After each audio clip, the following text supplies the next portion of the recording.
today's lesson is, I don't know if it's a play on words or not. I don't want to, but it was something when I started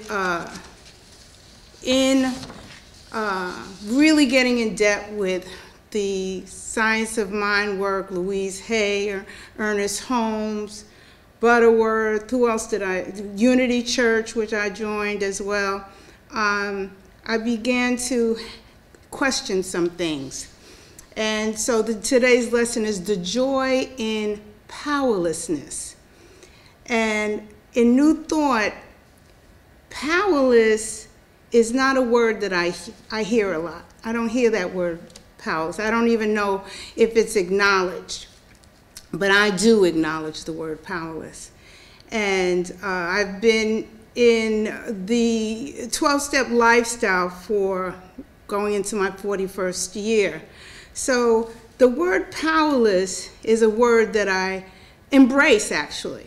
But with the work of Louise Hay and all of the other spiritual practices that I have employed in my life, powerless is not a bad word to me. It's not a bad word. It's a wonderful, matter of fact, it brings me joy. So that's why the lesson is the joy in powerlessness. And I want to just start off with an affirmative prayer. So let us just close our eyes. And tonight I affirm the release of my desires to control anyone or anything.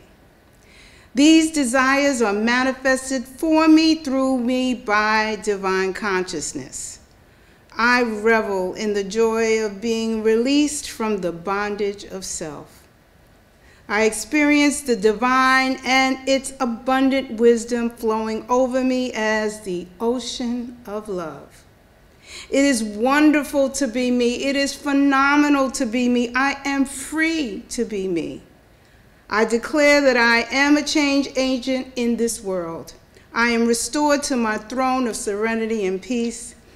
And these words are gratefully released to the universe, and the universe responds to me as it always does, with love. And so it is. So let me go into this thing about powerlessness. I mean, here I am, I live a 12-step lifestyle over 40 years, and I find joy in powerlessness? What's that about? So I Googled the word, right?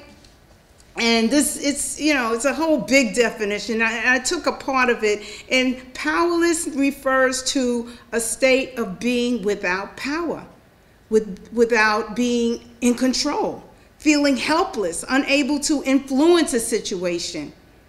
It can refer to a lack of agency or authority and feeling of being at the mercy, oh my God, of some external force. It can be overwhelming, and it could just make you feel defeated. And I'm going to tell you the truth. I can relate to that. I can relate to that. I can relate to that like a long time ago, but I can relate to that. And I think that was one of the best times for me to jump off and dive into something new. It didn't feel like that in the beginning. It didn't feel like that when I was in it. But it wasn't, come to think about it, it was a good jumping off place for me.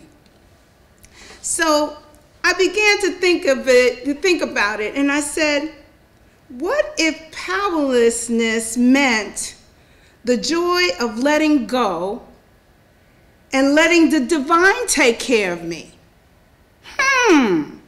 What about powerless meaning taking the load off of yourself and allowing the universe to work through you? Wow.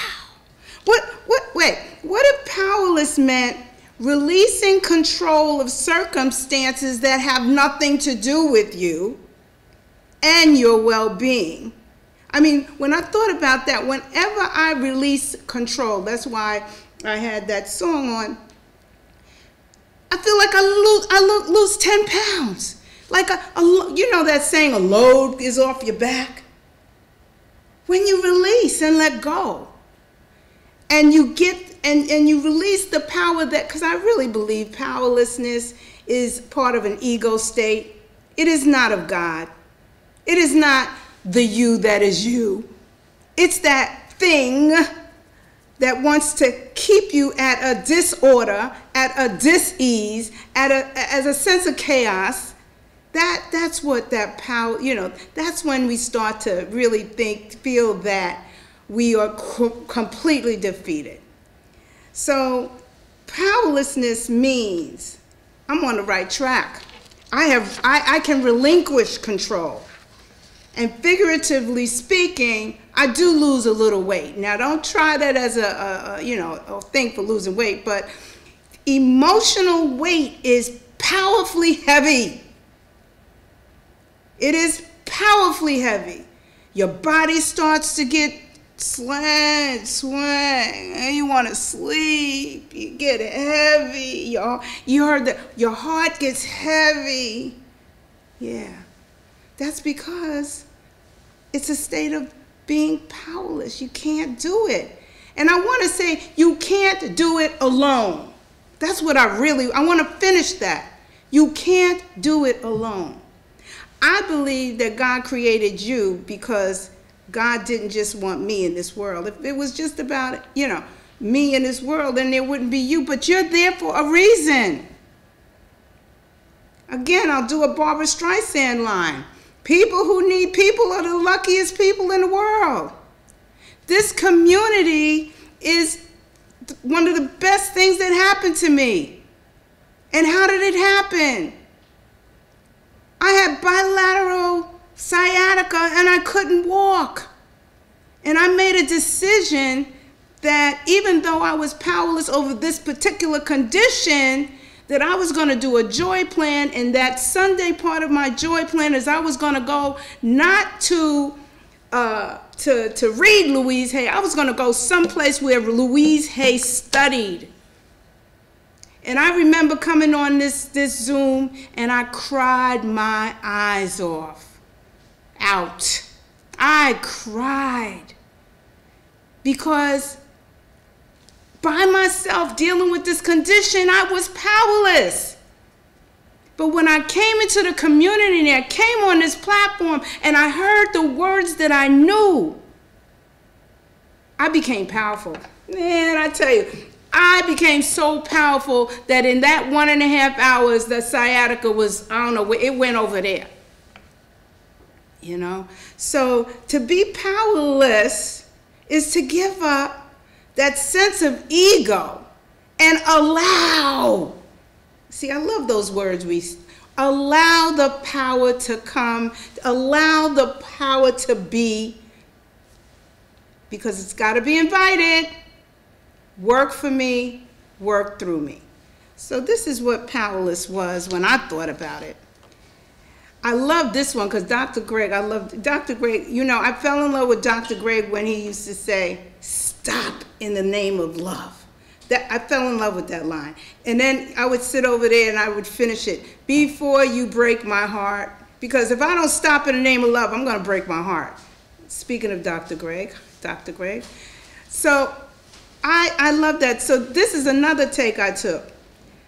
Powerless means I get to end a relationship with a lesser God. He has that friend that says, "You've been praying to a lesser God."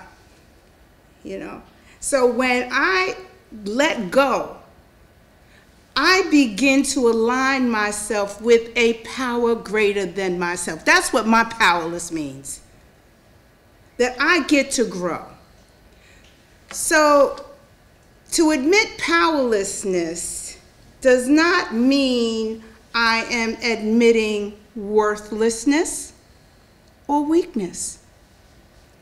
I believe that it is a bouncing off place that acknowledges that I can, with its help, that I can be empowered, and I am embracing the fact, just like how I came in here this afternoon, I am embracing the fact that I can too love my negatives. I can love these negatives. These feelings of powerless, I can love them because what it's saying, Mommy, you know how I talk to myself. Mommy, you got to do something about this. We got to go. No, I'm not feeling good. Something's going on. You got to release it. You got to let it go.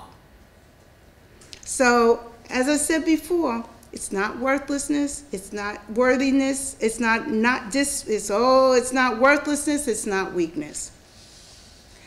I get to, at this point, because of who we are, we begin to do some pausing. We begin to reflect. We begin to ask ourselves what's going on.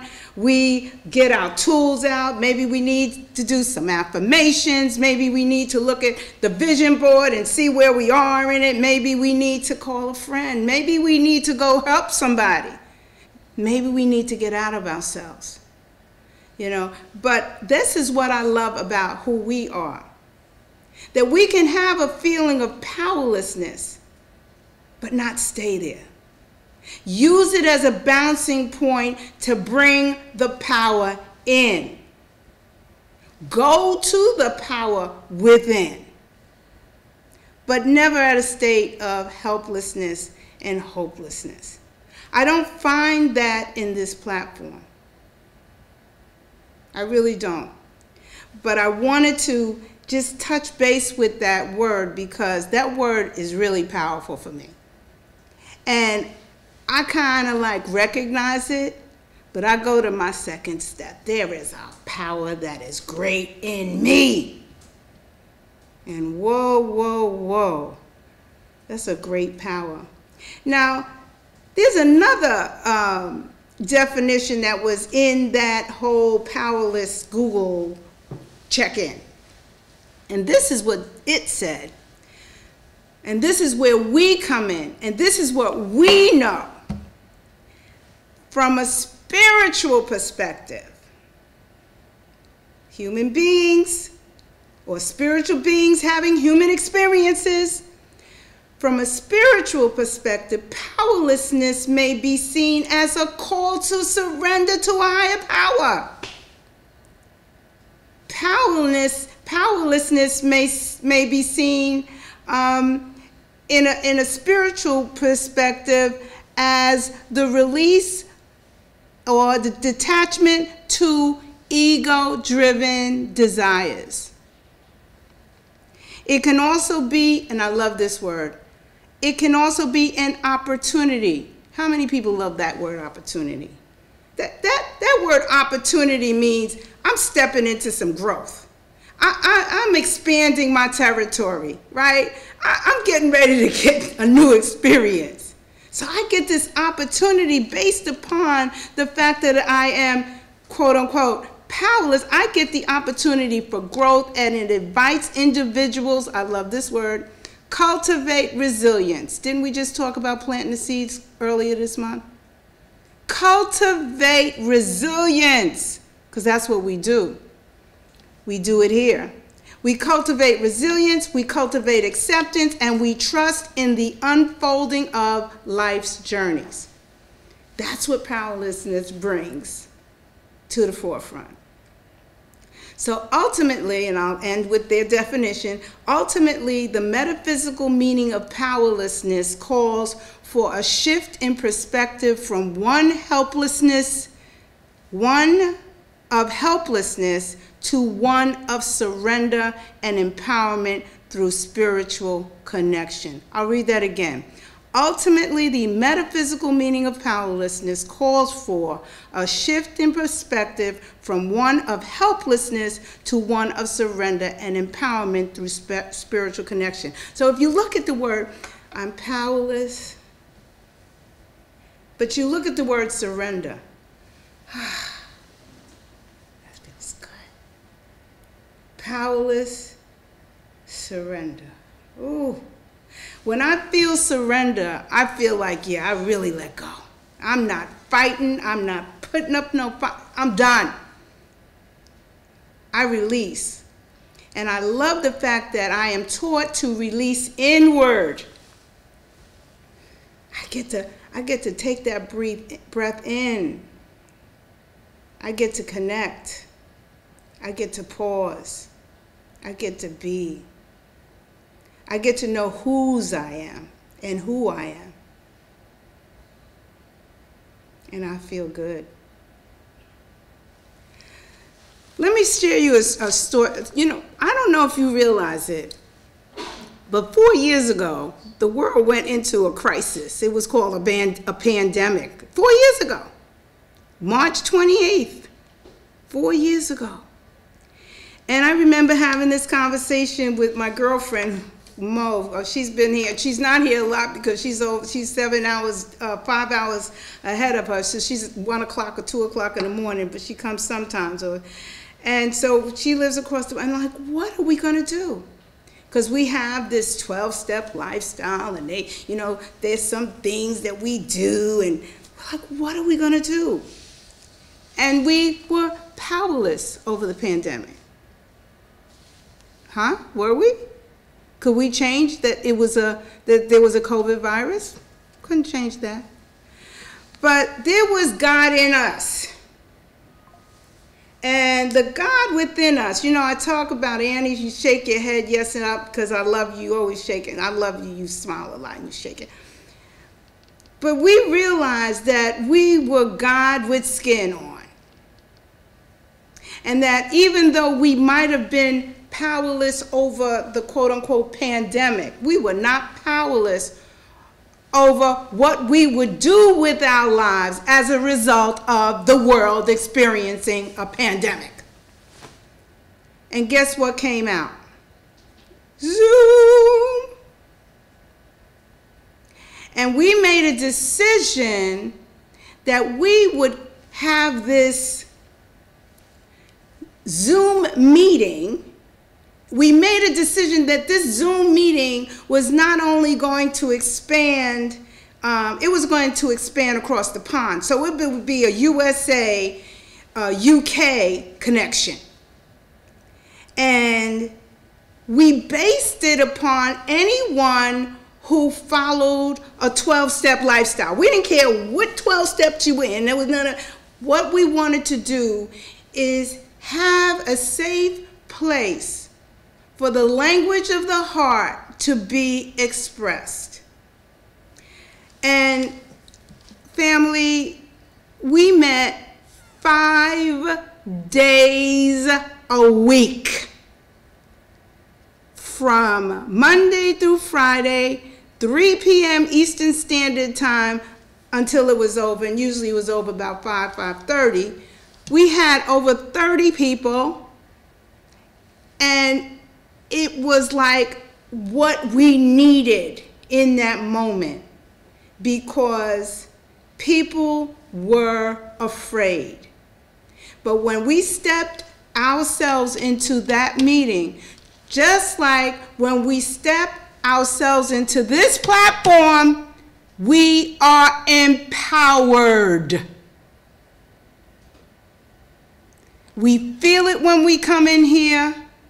We believe it when we come in here, and that was the same thing. We call it the recovery ship, and that was the same thing that happened with that recovery ship.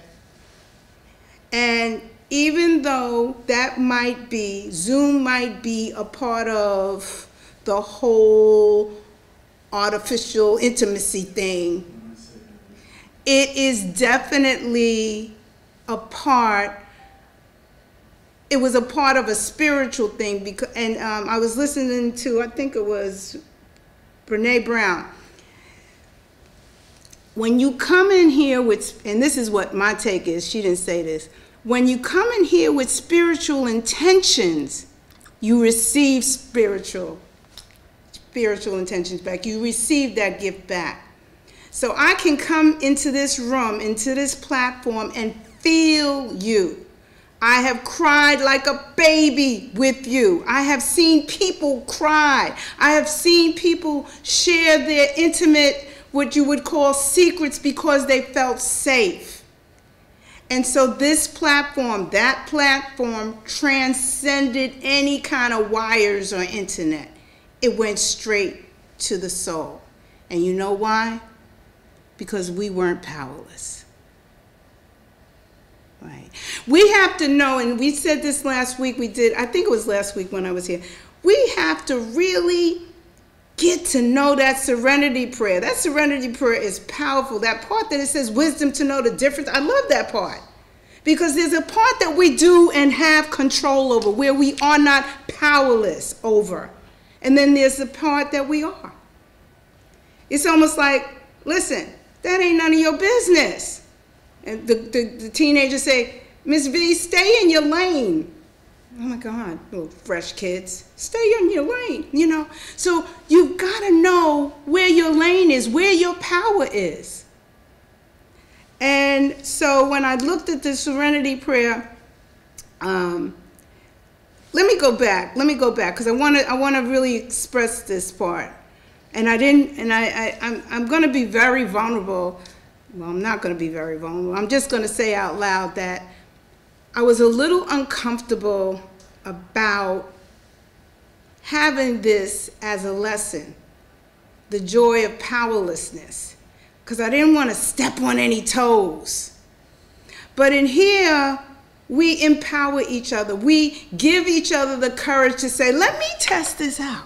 Dr. Gray gives me the ability to do that, and I trust that he does. You know, so I said, let me test these waters out. So when I looked up Ernest Holmes and Louise, powerlessness was not a word that they used at all. Because in the work, we release the control and we let go of things that we cannot control. We let go of old beliefs. We let go of old ideas. That's what we do, you know? But they use other words, like surrender. They use other words like let go, release. And why do we do that? Because we have no control over it. It's done. You know, so I get to take in almost like being eclectic with how I can take these words and customize them and make them fit like a beautiful fur. I still wear fur coat, you know, and it works really well. So I want you to, let's just do a little game. I know this is not a workshop, but I did do a slide here, and I want you to take a minute to think about this question. What am I powerless, or what can I control, and what can I control? And I gave you a little example. I can't control getting older. Wait, maybe anybody can, let me know, because, you know, I'll have you write that on the chat. I can't, but things I can control. The way I treat myself and others who are getting older. I can control that. One of my things was I can't control anyone's opinion about me. I can control what my opinion is, what I think about myself and my opinions of others. I can't control all the world dynamics that are going on in this place we call Earth. But I can control the love and the service I give as I am in this earth. So let me just write some of your stuff down if you want to, if you think about it, things you can't control, and maybe we'll use that as a flow for our discussion afterwards. But just think about things you control. And then when you go to the things I can control, just think about it. Even if you say, if you just use that example, the way I treat myself and others who are getting older, that's what I can control. How does that make you feel? I think it makes you feel good. And when you feel good, guess what happens? You do good. You do things that make you feel better. You start building on that feeling good feeling. When you say you can't control, what does that make you feel like? Defeated. Oh, the word can is a terrible word for us, you know. And I love Bruce, because Bruce always talks about the feelings. The feelings in the mind. What's the mind doing? What's the mind making me feel like? You know, it's all in the mind, he says. So when we are in that, I can't, what does that mean? What? If you look in the mirror, you have to say to yourself, I'm here to empower you, sweet pea. I'm here to help you or uplift you. I'm not here to hear what you can't do, because that's not true. There's so many things you can do. And you see how I'm doing my mirror work without a mirror. That's what we are intuitively able to do when we practice this work. Stuff comes like this. Okay. Oh, and let me tell you what, there was a thing that Louise used to say about age. She said, the perfect age each year is special and precious, for you only live it once. Be comfortable with getting older. Okay. So we are undeniably taught that we have the power within us to change. So let's review some of the methods and treatments we use to regain our power. And of course, it's prayer, and it's meditation, it's the pausing. And last week we talked about customizing prayers, and we used the serenity prayer. And Maria sent me this prayer in the chat, and in my creativity, because you know God gives that to us, right? I did the serenity prayer in an affirmative form. So I said, I have serenity. Therefore, I stop beating myself up for not doing things perfectly. I have courage.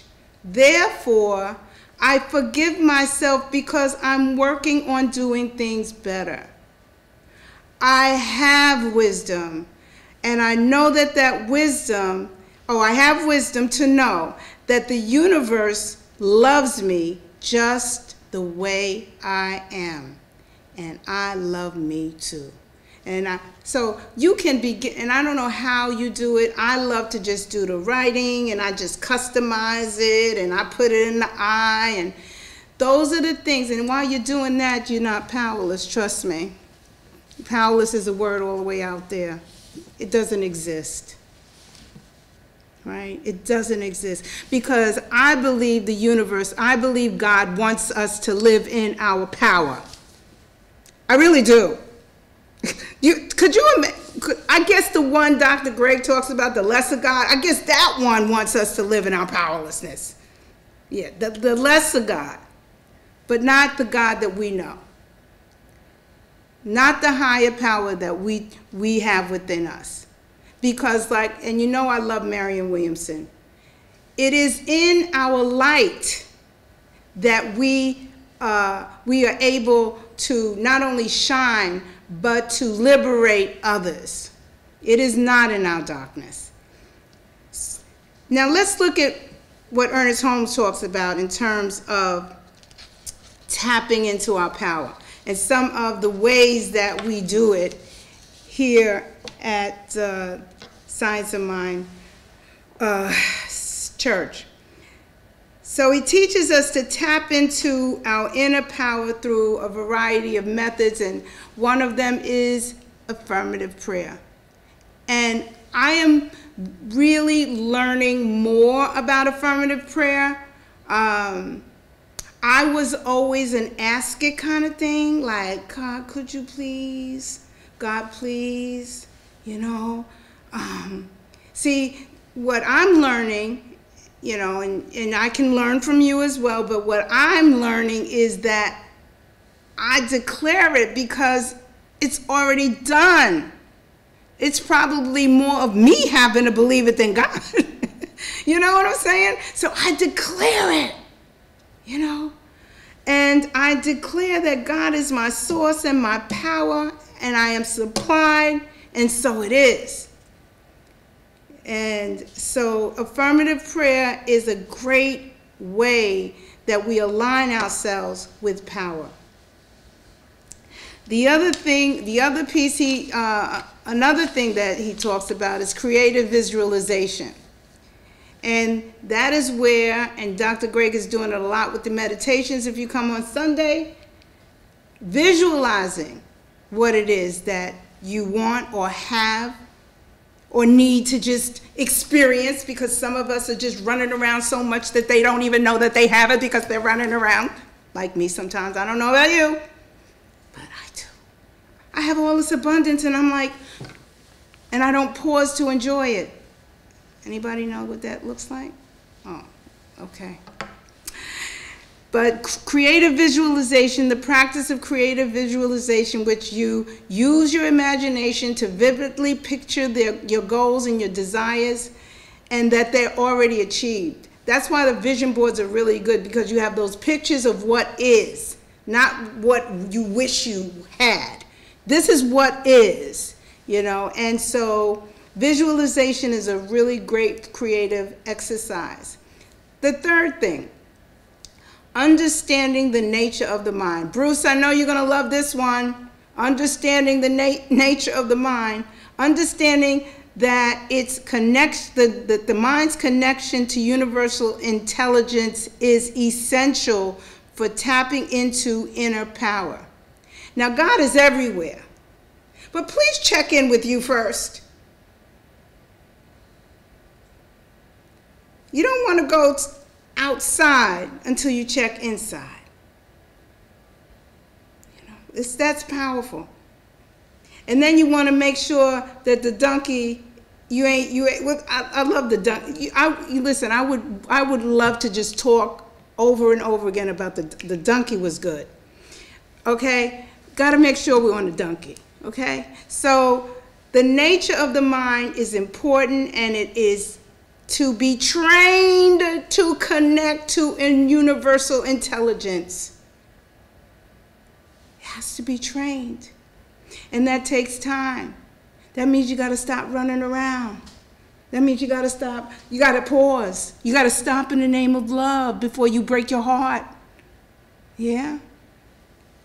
And then lastly, Ernest Holmes talks about studying spiritual principles.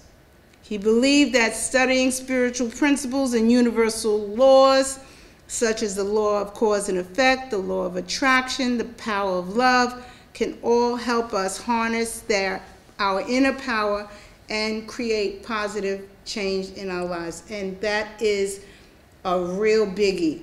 Create positive change in our lives. And positive change is a demonstration. It's not just a thought, it's a demonstration. So that's why you'll hear on Sundays, you'll hear on Thursdays. So what's your demonstration? What was it like being you? How did you demonstrate? What did your awareness bring to you? Because I told you that awareness is a winner. It's a winner. Well, I don't know because I'm around you, but I'm just saying it out loud. Do you know how many people are in denial? I don't know. I really don't. Like, it amazes me when people say, like, oh my God, you're so different. Like, am I? I'm in a community where we think like this, you know? But awareness is such a gift, because once I am aware, even if I'm aware of the feeling of powerlessness, I get to bring joy in that. I get to turn myself over into a place where I find some calm, I find some peace, I find some wisdom, I find my higher power. I love higher power. I love that word. I'm very eclectic with what I call it, because how do you name infinite? I don't know how to do that, and I won't, and I don't want to know. I don't want to put a name on infinite. I just want to enjoy infinite. That's what I want to do. Louise Hay, bless her heart. Like, sometimes, I don't know about you, right? So I get these things because I feel so attached to her. I get these things where she just says, baby, they used to call her Lulu or something like that. And I just hear her talking to me like, baby, you're all right, like that mother thing, like you're doing a good job, Viv, And she believes that individuals have the power to change their thoughts and beliefs, and that by doing so, again, create positive change in their lives. And she promoted the idea that people have the power within themselves to heal and transform their lives, and that they should not feel powerless in the face of challenges needed to be acted upon. That's what she did. But then, Louise, why is there a term powerlessness, and why does it exist? Why is there Spanish? Why is there French? Why is it Mandarin? Why? Everybody's on a path, prayerfully to the same goal. Hello? That's all that matters. Same goal. Finding inner peace, finding safety, protection, abundance, love. So powerlessness can be an act of acceptance. It could be just giving up. Oh, okay, I'm finished. You know, and I have a child. You know, I have a 24. He's going to be 25. You know what? I got this. I'm powerless. And when I say that, it's done. No arguing, no. Usa. And I feel so much better. I feel so much better. So giving up the past, things we cannot change, and I've shared in this platform some really, things that happened to me in my childhood. Can't change it. But when I heard people share the same thing on this platform, it was last Sunday, it was a liberating thing. So even in my pain, I can bring some joy because somebody can get me. Somebody understands that I understand. Powerful. So let's creatively use our words to empower us. We look at powerlessness as a jumping off place to empower us to move towards the light, to the one who has all power. If we see ourselves as powerless, we remind ourselves of the power that exists in us. And that joy that this power gives us is amazing.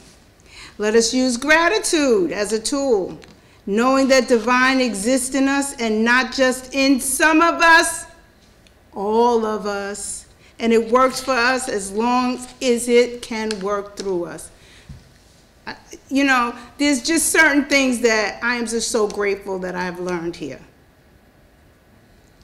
God will not work for us, through us, unless we invite it in. We got to invite it in. We got to say, I surrender, come on in. I need help here. I need to see it like you see it. Because I ain't seeing it right now. It's getting me angry. I need to see this like you see it. Let me see peace instead of this. That's what Dr. Greg says, yes? He said yes, he says that. I love him. So we want to turn inwardly to enjoy. I love this. We want to turn inwardly, listen to this, to enjoy our heaven right here on earth. We don't have to wait. We can enjoy our heaven right here on earth. There's no situation greater than your higher power, and there's no situation that your higher power cannot resolve, even powerlessness. So I'm going to go to, I'm going to close this, and I also say God has your back. You never have to experience hopelessness and helplessness again. The power is within. I'm excited for the power. I am so excited. So if I have to say, hey, here I am, come on in.